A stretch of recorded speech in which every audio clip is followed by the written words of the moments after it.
मेरे mister of हुए, मेरे 3 बच्चे, मेरी सास मुझे घर छोड़ने को मजबूर कर रही है। कहाँ जाऊँ मैं रास्ते पे आऊंगी मेरे बच्चों को लेके। खाण्यापिण्यात कोणी लक्ष देत नाही, स्कूलचे फीस कोणी बघत नाही। आम्हाला न्याय द्यावा, माझी एवढी विनंती आहे तुमच्याकडे।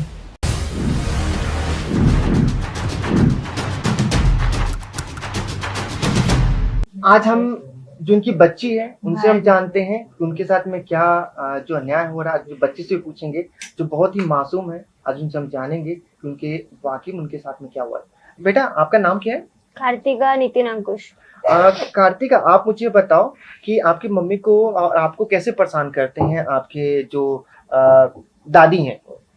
दादी आती है तब बोलती है कि घर से निकल करके जा, नानी के घर पे जाके रहे, मेरे को रूम खाली करना है, ऐसा वैसा। मम्मी को टॉर्चर करती है, रुलाती है।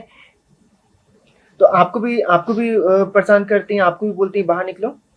हाँ, हम लोग को बोलती है जाओ तुम लोग तुम्हारे नानी के घर पे जाके रहो, ऐसा वैसा। तो तुम लोग नहीं बोलते हमारा घर है, मेरे पापा का घर है? बोला पर फिर भी सुनते नहीं है। तो क्या बोलते हो? कुछ नहीं बस इतना बोलते कि जाओ तुम लोग नानी के घर पे जाओ, इधर हम लोग को रूम खाली करना है, ऐसा वैसा बोलते। बेटा आपको स्कूल से भी निकाला था पैसा जमा नहीं करने के कारण, क्या हुआ तो बताओ? हाँ, स्कूल से निकाला था क्योंकि फीस नहीं भरी थी इसके लिए। तो मम्मी ने उनको बोल के रोक के समझा के फिर अभी तो आपकी दादी नहीं हेल्प की फीस भरने के लिए? नहीं, कुछ नहीं किया। कुछ नहीं किया उन्होंने? वो क्या बोलती थी? तू देख ले तेरा, मैं क्या करूँ, ऐसा वैसा बोलती। तो अब बेटा आप मम्मी बता रही थी नासिक में आप लोग गए थे, तो वहाँ भी हाथ पकड़ के आप हाँ, भाई को निकाला, क्या हुआ था? हम लोग दिवाली के दिन नासिक गए थे, तब मम्मी ने बोला था मैं किधर हूँ, ऐसा वैसा। हम लोग गए थे तो नानी ने हाथ पकड़ के घर से निकाला था। तो फिर उसके बाद आप लोग क्या किए थे? उसी नहीं, अभी हम लोग मुंबई में आ गए। तो यहाँ भी आती हैं, यहाँ भी झगड़ा करके जाती है, बोलती है निकलो, ऐसा वैसा बोलती है, परेशान करते हैं। तो आपके चाचा भी परेशान करते हैं? हाँ हाँ। वो क्या बोलते हैं? वो बोलते जाते मम्मी को बोल कि निकल करके, ऐसा वैसा बोलते रहते। तो दोस्तों जैसा कि आप देख रहे हैं कि एक आपके एज कितना है बेटा? 14 है ना? कौन सी क्लास में आप हो? 9th में। तो दोस्तों जैसा देख रहे हैं कि 9th क्लास में बच्ची पढ़ रही है, बहुत ही मासूम है। और बच्चे बोला जाता है कि भगवान के रूप होते हैं जो कभी झूठ नहीं बोलते हैं। आज हम इनकी मम्मी से बात किए, बच्चे से बात किए जा रहे हैं। आज ये जो बच्ची है 9th क्लास में है, अगर इसके मन में ऐसी बातें घर कर रही है और ऐसे अगर उसे पता है उसकी मम्मी को अगर उसे इस प्रकार परेशान किया जा रहा है, तो आने वाले समय पर इस बच्ची का क्या होगा? आज बात एक ऐसी बात है जिसमें समाज के हर उस वर्ग को खड़े होना चाहिए, और जो इस प्रकार के अत्याचार कर रहा है उनके खिलाफ सख्त से सख्त कार्रवाई होनी चाहिए। दोस्तों हम इस न्यूज़ को इसी के साथ में खत्म करना चाहेंगे और आपसे आग्रह करना चाहेंगे, अगर आप में इंसानियत बची हुई है और आप चाहते हैं कि जो अन्याय कर रहे हैं उनके खिलाफ सख्त से सख्त कार्रवाई हो, आप इस न्यूज़ को ज़्यादा से ज़्यादा शेयर करें और आप हमें कमेंट करें कि इनकी सहायता आप किस प्रकार कर सकते हैं। आज हमारा आग्रह उन सामाजिक कार्यकर्ताओं के साथ भी है, उन सभी वर्ग के साथ में भी है जो धर्म के नाम पर खड़े हैं, जो बात करते हैं सामाजिक कल्याण की। आज उन्हें सहायता, ये जो परिवार है आज उनकी सहायता की जरूरत है। आप नीचे दिए गए नंबर पर संपर्क करें। आपके साथ भी अगर कोई अन्याय हो रहा है आप हमसे संपर्क कर सकते हैं। हम गरीबों की आवाज बनकर सामने आएंगे और तब तक फाइट करते रहेंगे जब तक इन परिवार को सहायता नहीं मिल जाता, जब तक इन परिवार पर जो पुलिस प्रशासन या जो उनके घर वाले अत्याचार कर रहे हैं उनके खिलाफ सख्त से सख्त कार्रवाई नाही होत जाती। माझ्या बाबा गेल्याच्यानंतर कोणी लक्ष देत नाही। काय लक्ष देत नाही? खाण्यापिण्यात कोणी लक्ष देत नाही, स्कूलचे फीस कोणी बघत नाही, आणि असं अजून समोर राहतात तरी आमच्यावर लक्ष देत नाही। काका माझे भांडण करते, नीट बोलत नाही, की जे जिथं आम्ही राहतो ते घर फक्त भेटायला पाहिजे। वो थे तब सब ठीक था, सब सास धीर सब मतलब अच्छे रहते थे। और वो जाने के बाद सब लोग जैसा नहीं गए, दूर हो गए, लगे झगड़ा वगड़ा करके दूर हो गए। उनको मालूम है अभी इनको संभालना पड़ेगा, तो इससे अच्छा इनके साथ झगड़ा करके साइड में हो जाए। उन्होंने ऐसा कर दिया है। तो मेरा पति 18 साल का था, उनके पापा गुजर गए थे, तो मेरे पति ने इन लोगों को संभाला। मेरे 2 देवर छोटे छोटे थे, मेरे पति ने इनको संभाला, उनको खाना पिया, उनका शिक्षण पानी सब किया। मेरे पति को मिलिट्री का लेटर आया था, फिर भी मेरा पति गया नहीं। क्यों? क्योंकि उनको उनके भाइयों को संभालने का था, क्योंकि उनके पापा गुजर गए थे। अभी हमारे ऊपर ऐसा वक्त आया है तो इन लोगों ने हमें संभालना चाहिए ना। तो वो लोग सब हमें छोड़ के चले गए। अब हम कहाँ जाए? हमें बोलते घर खाली करो, हम कहाँ जाए? हम या रास्ते पे अगर आए आपको क्या? घर से निकाल देते हैं तो आप क्या हमें करोगे? कहाँ जाऊं? मैं रास्ते पे आऊंगी मेरे बच्चों को लेके, किसके पास ये करूं? क्या मेरे मम्मी पापा भी बूढ़े हो गए, अब वो भी कब तक मुझे संभालेंगे, मेरे बच्चों को संभालेंगे? मेरा कुछ इनकम भी नहीं है, मैं ज़्यादा पढ़ी लिखी भी नहीं हूँ। मैं मेरा पालन पोषण में दुकान में काम करती हूँ, नॉवल्टी में। मेरे बच्चों को 5-6 हज़ार रुपये में मैं उनको करती हूँ। मेरे बच्चों की फीस भी की पेंडिंग है, मेरा मेंटेनेंस भी पेंडिंग है। मैं कहाँ से भरूँ? मैं क्या करूँ? मेरी सास ने ध्यान देना चाहिए, मेरे देवर ने ध्यान देना चाहिए, वो लोग नहीं देखते हमें। हम कहाँ जाए? हम क्या ही करें? मुझे न्याय चाहिए। पुलिस वाले भी पुलिस स्टेशन में भी जाके आए, वो लोग भी कुछ नहीं करते। कहाँ जाओ कल आओ, कुछ ध्यान नहीं देते। मेरे देवर को बुला के उन्होंने कुछ तो भी कर दिया, नहीं क्या उनको बाद में बोलो ऐसा वैसा। मैं क्या करूँ? कहाँ जाऊँ? किसके पास न्याय मांगू? मेरे बच्चों को लेके कहाँ पे जाऊँ? नमस्कार दोस्तों, द पब्लिक न्यूज 24 के प्लेटफॉर्म पर आज हम एक ऐसे गंभीर मुद्दे पर बात करने वाले हैं जो समाज से एक ऐसा आईना, एक ऐसा अंधकार जो महिलाओं के साथ में अत्याचार हो रहा है, उसका हम खुलासा करने वाले हैं। बात आपने समाज में देखा होगा, कई तरह के कानून बने हुए हैं, कई तरह के रूल एंड रेगुलेशन बने हुए हैं, लेकिन उसके बावजूद भी महिलाओं के साथ में अपमान और उनके साथ में अन्याय हो रहा है। आज हमारे सामने जो गेस्ट हैं, उनसे आज हम जानेंगे उनको क्या प्रॉब्लम हो रही है, उनको किस प्रकार परेशान किया जा रहा है। तो नमस्कार, सबसे पहले आप अपना नाम बताइए। नीलम नितिन अंकुश। नीलम जी, आपके साथ में क्या प्रॉब्लम हो रहा है, आपने बताइए। मेरे मिस्टर ऑफ हुए, मेरे 3 बच्चे हैं। मेरी सास मुझे घर छोड़ने को मजबूर कर रही है कि घर खाली कर दे, मुझे बेचने का है। और मैं इन 3 बच्चों को लेके कहाँ जाऊँ? मुझे मानसिक स्थिति मुझे बार बार टॉर्चर करती है कि रूम खाली कर दे, मुझे बेचने का है। झगड़ा करती है। मेरे बच्चों को हमको देखते नहीं है वो लोग, मेरे देवर मेरी सास, वो लोग हमको देखते नहीं है, टॉर्चर करते, परेशान तो होते। आपको जो आप यहाँ द पब्लिक न्यूज 24 के प्लेटफॉर्म पर आई हैं, क्या इसका आपने कंप्लेन पुलिस थाने में दिया हुआ है? हाँ, पुलिस थाने में दिया और उन लोगों ने कुछ ऑब्जेक्शन लिया नहीं। मेरे देवर को बुलाया, उधर उनका उनका वो आपस में वो कुछ बात कर लिया, मुझे बुलाया भी नहीं। मैं कंप्लेंट दे के आ भी थी, फिर भी उन्होंने कुछ किया नहीं उसके ऊपर। तो आप रहने वाली कहाँ की हैं? डोंबिवली, कोपर रोड, और अपूर्वा आपने स्कूल। एफआईआर कहाँ पर, किस थाने में अपना केस दर्ज किया? विष्णु नगर पुलिस स्टेशन, तो पुलिस कोपर वाले रोड। तो पुलिस वाले के पास जब गई तो उन्होंने क्या बोला? उन्होंने बोला ठीक है। मैंने उनको सब बताया, मेरे देवर ने ऐसा ऐसे कर रहे, मेरी सास देवर मुझे परेशान कर रहे, मुझे मानसिक त्रास दे रहे, आप उसके ऊपर कुछ करो।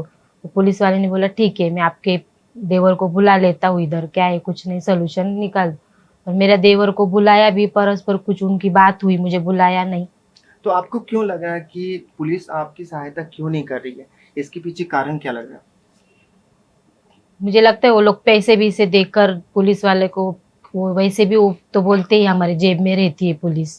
अच्छा, वो बोलते हैं पुलिस वाले हाँ, जेब में रहते हैं? पुलिस वाले जेब में रहते, तू कुछ भी कर, कुछ नहीं हो सकता, तू किधर भी जा, हमें जो करना है हम वही करेंगे, ऐसा वो लोग बोलते हैं। मेरे देवर मेरी सास लोग ऐसा बात करते हैं। तो आप जो बता रही हैं कि आपके साथ में अन्याय, मेंटली टॉर्चर किया जा रहा है, ये टॉर्चर कब से शुरुआत हुई है और आपके पति की मृत्यु कब हुई थी? वो अभी 2 साल हुए, 2021 में हुआ। मेरे पति जाने के बाद तुरंत 10 दिन के बाद मेरी सास मुझसे झगड़ा करने लगी कि तू जाके मायके में रह, माँ बाप के उधर जा, बच्चों के लेके, मुझे घर बेचने का है, घर की चाबी दे, घर खाली कर दे, ऐसा मानसिक टॉर्चर करती है। मुझे बहुत परेशान करते हैं वो लोग। तो मेरे सास के देवर अलावा भी, और भी कोई करते हैं? हाँ मेरे 2 देवर है, वो भी बोलते हैं रूम खाली कर और उधर जाके रहे, हमको घर बेचना है, हमारा जो कुछ लोन है वो क्लियर करने का है। ये लोन क्या मैटर क्या है लोन का?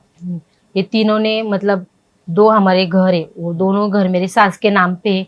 और जो तीसरे को घर नहीं था तो मेरी सास ने बोला था कि एक तीसरे को घर लेके दो, फिर ये दोनों घर एक मतलब तीनों के नाम पे कर दूंगी। पर मेरी सास ने ऐसा कुछ नहीं किया। उन्होंने घर तो हमारे से ले लिया लोन करके, और फिर उसके बाद में पैसे मांगने लगी कि मुझे इतना पैसा दो फिर तुम्हारे नाम पे कर दूंगी। और अब भी मेरे पास पैसा ही नहीं है तो मैं कहाँ से दूँ उसको। अभी वो इसलिए वो लोन क्लियर करने के लिए वो मुझसे पैसा मांग रही है। मैं तो बोल रही है घर बेच और उधर का क्लियर कर दे। तो दोस्तों आप जैसा कि देख रहे हैं कि यहाँ पर जो बात चल रहा है एक सिर्फ लड़ाई का नहीं है, एक मेंटली टॉर्चर है। जब एक लड़की शादी करती है तो अपने पति पर डिपेंडेंट होती है अपने बच्चों की पढ़ाई लिखाई के लिए, पूरे घर चलाने के लिए। लेकिन पति के नहीं रहने के बाद उसका किस प्रकार एक तो मेंटली टॉर्चर होता है, एक सपोर्ट सिस्टम जो पति का होता है वो चला जाता है। उसके बाद बच्चों की जिम्मेदारी होती है, और जहाँ पे एक परिवार एक साथ बनता है उसके पति के नहीं रहने के बाद, लेकिन दूसरी तरफ यहाँ देखा जा रहा है कि किस प्रकार उसे घर छोड़ने को मजबूर किया जा रहा है। जब हम बात करते हैं पुलिस प्रशासन की, तो मैं कुछ चुनिंदा पुलिस वालों को बोलना चाहूँगा, सभी पुलिस वाले ऐसे नहीं होते हैं, बट कुछ सपोर्ट नहीं करते हैं। क्योंकि जो कानून व्यवस्था है सिर्फ पैसे वालों के लिए बनी हुई है। अगर पैसा है तो आपको सहायता मिलेगी, और गरीब वर्ग को किस प्रकार प्रताड़ित किया जा रहा है ये आज की कहानी से मालूम चलता है। आज हम इनसे जानेंगे कि अपने परिवार का, पति के नहीं रहने के बाद अपने परिवार को कैसे संभाल रही हैं, बच्चों की पढ़ाई लिखाई का कैसे निकल रहे हैं। तो आप जब पति नहीं रहे तो उसके बाद 2 साल का अंतराल रहा है, तो आप घर कैसे चला रही हैं, पैसे कहाँ से आ रहे हैं?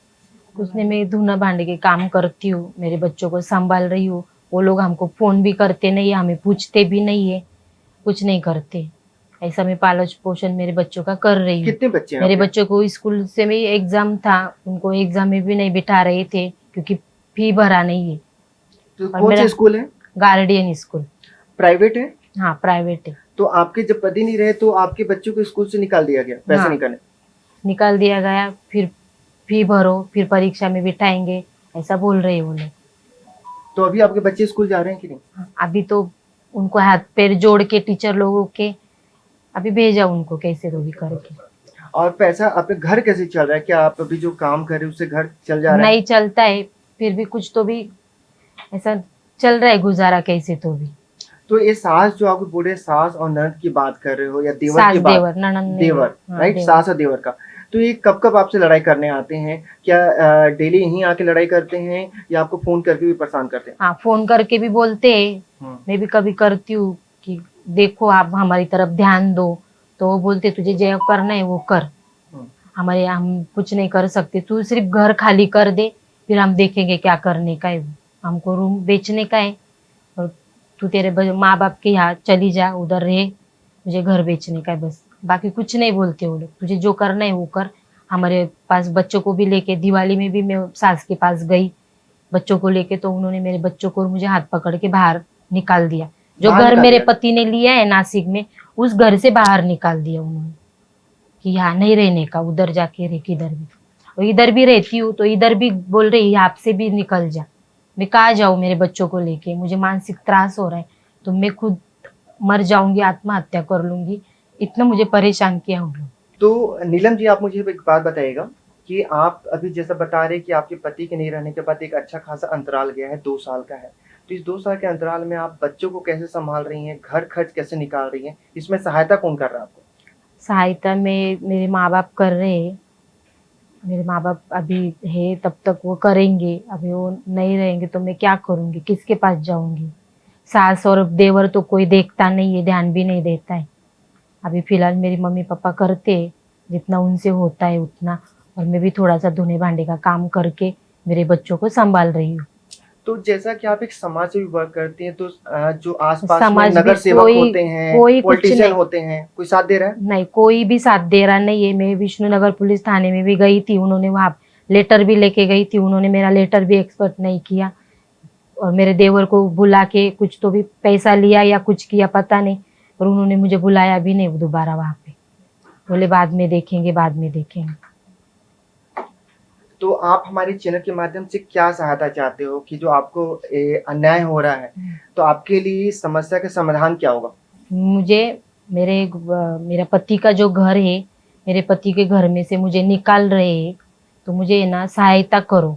दोस्तों, जैसा कि आप यहाँ पर पूरे न्यूज़ में आपने देखा कि आज हम जो बात करने वाले हैं, समाज में आपको तमाम वर्ग दिखेंगे, तमाम संगठन दिखेंगे, तमाम नगर सेवक भी दिखते हैं और पॉलिटिशियन भी दिखते हैं, जो बातें तो बड़ी बड़ी करते हैं कि हम समाज के लिए खड़े हैं, आम जनता के लिए खड़े हैं, गरीबों की सरकार है।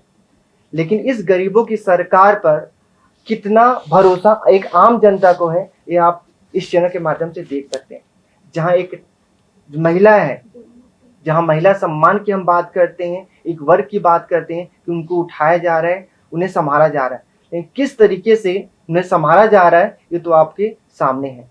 आप हमें अपना कमेंट बॉक्स पर हमें जाकर कमेंट कर सकते हैं कि ऐसे जो अत्याचार करने वाले हैं और अत्याचार में जो सहभागी हैं, जो साथ दे रहे हैं, वो चाहे कुछ पुलिस वर्ग के हो, पॉलिटिशियन हो, या इनके जो घर वाले हैं, जो अपने बोला जाता है, वो अगर शामिल है तो इनके साथ में क्या होना चाहिए।